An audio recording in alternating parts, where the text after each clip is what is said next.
I wonder what they think now, because here in Omaha, and he has this city abuzz, I assure you. Okay, gentlemen, you both receive. Bring authentic sabor to your table. Somos el Mexicano. Terence Crawford undefeated in 39 fights. By the WBC President Mauricio Suleiman, the WBA President Gilberto Jesus Mendoza, the IBF President Daryl Peoples, and the WBO President Francisco Valcarcel. Third man in the ring, a referee in charge of the action, Thomas Taylor. Tentando a Saúl Canelo Alvarez.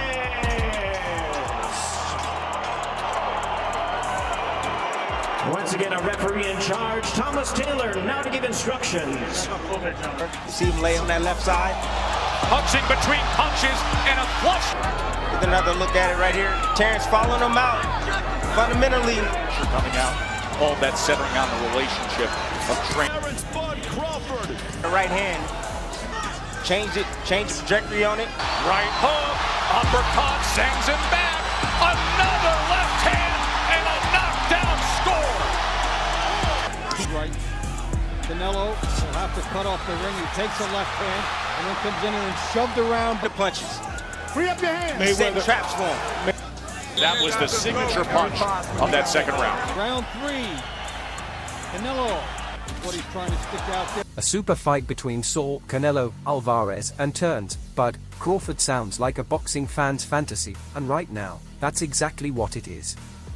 After 3 days of absolute chaos, walkbacks, rumors, and hush-hush calls behind the scenes, the targeted September 13th showdown at Allegiant Stadium in Las Vegas is still unconfirmed. However, assuming both fighters sign a deal in the coming weeks, it won't just be one of the biggest fights of 2025, it could be the most fragile blockbuster since Mayweather vs Pacquiao. Here's the story so far, along with the 5 major concerns that fans and insiders are already whispering about. Before we dive into that, do me a quick favor, like this video and subscribe. 98% of you watch without subscribing, and it helps a ton. Done? Awesome. Now, let's get into it. Before Canelo Alvarez can even think about Terence Crawford and Allegiant Stadium, he must first make it through a very real, very risky assignment, a scheduled May clash with unbeaten IBF super middleweight champion William Skull. On paper, this fight has been marketed as a routine tune-up, part of Canelo's traditional Cinco de Mayo showcase. But behind the scenes, it's anything but casual. Skull might not have name recognition outside hardcore boxing circles, but make no mistake, he's no pushover. The Cuban-born German fighter is coming off a grueling win over Vladimir Shishkin and holds the very title that Canelo vacated to pursue a more lucrative bout with Edgar Berlanga. Skull isn't just hungry, he's validated, active, and carrying momentum. Add in the motivation of facing a generational star like Canelo, and this turns from a stay-busy fight into a high-risk, high-pressure situation, and here's where it gets complicated. Canelo needs this belt back. Reclaiming the IBF strap would restore his undisputed status at 168 pounds, making the potential Crawford bout even more historic. But boxing isn't a sport known for going according to plan. If the Skull fight drags into deep waters, if there's a cut, a hand injury, or even a controversial decision, it could compromise everything planned for September. Canelo isn't getting younger, and at this point in his career, any war of attrition takes a toll that recovery time alone can't erase. There's also the political reality. Skull is a mandatory opponent, and sanctioning bodies don't like their champions taking shortcuts. Should Canelo emerge with a lackluster performance or suffer any damage, negotiations with Crawford could stall, be reshuffled, or collapse entirely. This isn't just a fight, it's a trapdoor under the entire super fight plan. One wrong exchange in May, and everything could fall apart. A $150 million mega bout could vanish in an instant. For all of Terence Bud Crawford's brilliance in the ring, his surgical precision, freakish switch hitting, and mental dominance, time is not on his side. Since 2020, Crawford has averaged just 1 fight per year, a trend that reflects as much on boxing's fractured politics as it does on his own career choices. While his victories, especially the masterclass against Errol Spence Jr., have been emphatic, the gaps between them have grown louder. At 37 years old, but is older than Canelo. less active, and entering uncharted physical territory. Most recently seen at 154 pounds, he now aims to jump all the way to 168, a weight class where opponents hit harder, clinch stronger, and absorb punishment differently. This isn't just about moving up 2 divisions, it's about challenging biology, not just boxing strategy. Fighters don't often thrive when skipping an entire division, especially not in their late 30s, when reflexes begin to dull and recovery takes longer.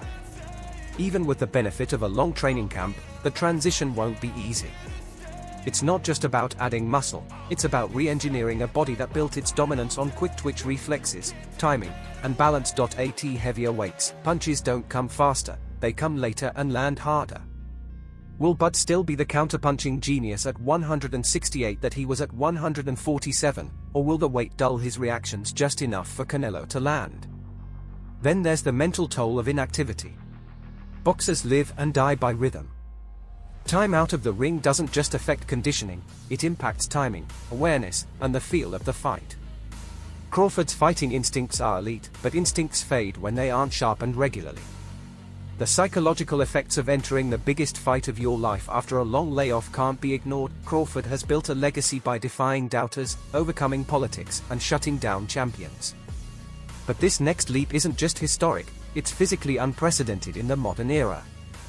And with no warm-up fight at super middleweight to test the waters, he's heading straight into the fire.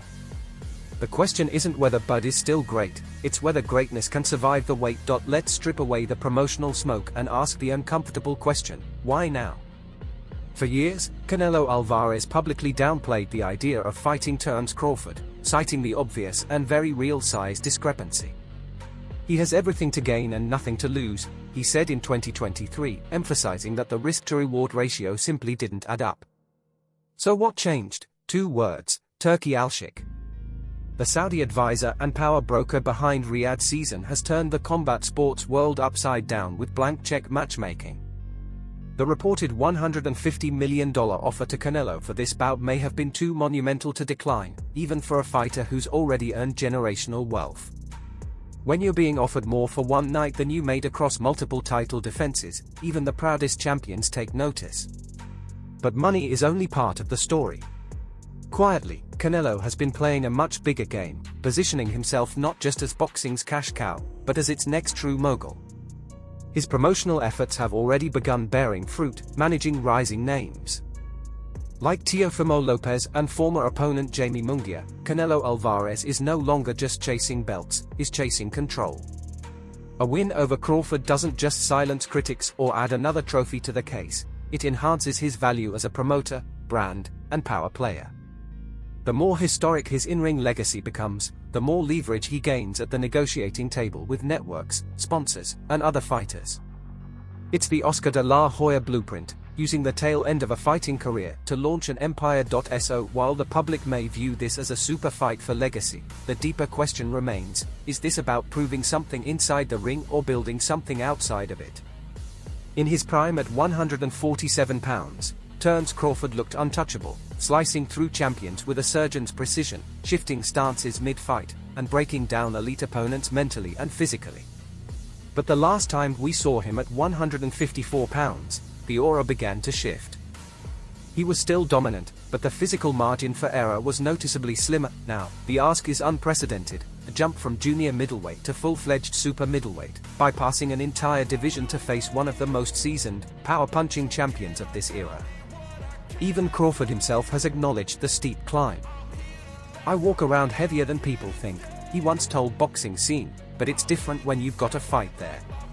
And he's right.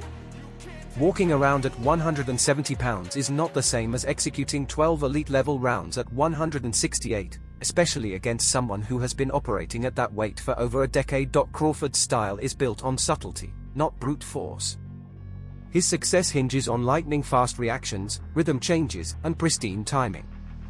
At 168, where punches come slower but land heavier and clinch strength becomes critical, his entire toolkit gets stress-tested. Can he keep his speed while adding mass? Will his movement suffer? Will his stamina hold up over the championship rounds under the weight of a re-engineered frame? the cautionary tale is clear. Roy Jones Jr., whose move to heavyweight earned him history but ultimately shattered his physiology. Once he dropped back down, he was never the same. Could Crawford, at age 37, be on the verge of making the same sacrifice? Without a single fight to acclimate to 168 pounds, he's going from elite technician to scientific experiment in a matter of months. There's no undo button if the gamble fails. This fight may be a once-in-a-generation spectacle, but it's also a traffic jam for two entire weight classes, and that ripple effect is already being felt across the sport. Let's start at 154 pounds, where Crawford was one win away from potentially unifying the division. A bout with WBC and WBO champion Sebastian Fundora was on the table, followed by a winter showdown with Bakram Murtazaliev, a path that could have made Crawford the first male fighter in boxing's four-belt era to become undisputed in 3 separate divisions. That legacy-defining arc is now on ice and may never be revisited if the Canelo fight swallows the rest of his 2025.80 168 pounds. Things are even messier. Canelo's path was already crowded before Crawford entered the conversation. David Benavidez, arguably the most avoided man in the division, has been campaigning for a shot at Canelo for years. Rising stars like Diego Pacheco and Christian Billy are knocking loudly on the door. And mandatory obligations like William Skull, who's already slated for May, have stacked up behind them. At 175 pounds, the stakes skyrocket. If Dmitry Bivol defeats Artur Beterbiev in their scheduled February rematch for light heavyweight supremacy, a historic rematch with Canelo for undisputed status could be next, but only if Canelo gets past Crawford unscathed. Here's the problem: if anything delays or derails Canelo versus Crawford, whether it's an injury, a contract dispute, or just the natural unpredictability of boxing, 2 divisions and half a dozen contenders are left holding the bag, forced to wait months or even a year before the landscape resets. It's a classic boxing paradox. To make one legendary moment, you might have to freeze the rest of the sport. This is where business and boxing collide head-on. According to multiple insiders, when the idea of Canelo versus Crawford first surfaced behind closed doors, Alvarez's team allegedly floated a $150 million price tag, not as a starting point, but as a deterrent. It was a financial firewall, a polite way of saying, this fight isn't happening. After all, asking for that kind of money, more than he made for fights against Golovkin, Plant, or even Bivol, seemed to signal that Canelo wasn't truly interested in stepping into the ring with a smaller, faster opponent who could make him look bad, even in victory. It was a bluff, a financial escape hatch, but then came Turki Al-Sheikh, the architect of Saudi Arabia's combat sports revolution.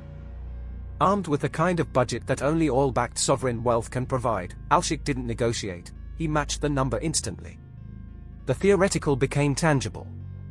Suddenly, a fight that was never supposed to happen was on the table, backed by a check that even Canelo couldn't turn down. Was it legacy manipulation disguised as matchmaking? A clever way for Canelo to take a damned if you do, damned if you don't fight, but only if the money made it risk-proof. Or was it genius-level chess, forcing the sport's biggest payday to set the terms of engagement? No matter how you frame it, Canelo's about to get paid like it's peak Mayweather season. And for better or worse, boxing's newest business model just rewrote the rules of matchmaking. As anticipation builds, so do the warnings, especially from those who've been in the trenches. Timothy Bradley, former 2-division champion and now a respected analyst, offered perhaps the most sobering take on what Crawford is walking into. He's not going to back down, Bradley said about Bud. And that's what scares me. That dude, Canelo, is naturally strong and has been at this weight class for a long time. In other words, it's not just about skills, it's about survival. Crawford's genius lies in his ability to adapt mid-fight, but he's also a dog at heart. He loves to engage when challenged. Against Canelo, who throws bricks disguised as body shots and has mastered the art of cutting off the ring, that bravado could become a trap. If Crawford tries to trade in the pocket with a natural super middleweight who's been knocking out light heavyweights, it could be lights out early. One moment of pride, one miscalculation, and the fight could be over before Bud even settles into his rhythm. So the question becomes, can Crawford stay disciplined, or will he get drawn into a shootout with the bull? When the greats can't agree, you know the fight's real. From heavyweight icons to recent champions, the boxing world is buzzing with hot takes, and not a single consensus in sight. Mike Tyson says, Canelo's too strong. Crawford's great, but size matters in boxing. Shakur Stevenson believes, Bud is too smart. He would figure Canelo out late. Teddy Atlas warns, this could end like Brook vs Golovkin. Andre Ward thinks, Crawford's movement and ring IQ could give Canelo nightmares. Roy Jones Jr. counters, Canelo's pressure and power would eventually break Crawford down. It's rare to see legends split this evenly, especially across weight classes and generations, but that's what makes this fight so combustible. It's a clash of everything: styles, eras, narratives, and legacies. One punch could decide it. One round could flip the script. We're still 7 months out, and boxing history has taught us to stay cautious. A bad cut in training, a contract snag, a change of heart from either camp, it wouldn't take much for this entire event to collapse. After all, we've seen bigger fights fall apart for smaller reasons. Remember Wilder versus Joshua in 2018. But if this thing holds together, if both men stay healthy, if the ink dries on the right contracts, if May's warm-up bouts don't throw a wrench into the machine, then what we're looking at isn't just the biggest boxing event of 2025. It's the biggest real fight since Mayweather versus Pacquiao. No exhibitions. No YouTubers. No gimmicks. Just two all-time greats from two different divisions meeting at the edge of their physical and mental limits. It's greatness chasing greatness, and it doesn't come around often. So now it's your turn. Who really wins this fight, and how? Was Canelo ducking or playing high-stakes chess? Does Crawford's body betray him at 168, or does he pull off the impossible? Drop your predictions below and circle September 13th, because if this one lands, history isn't just being made, it's being rewritten. If you enjoyed this breakdown, don't forget to like this video to support the channel, subscribe to Boxing is Here for the latest updates, fight breakdowns, and expert analysis, and turn on notifications so you never miss an upload.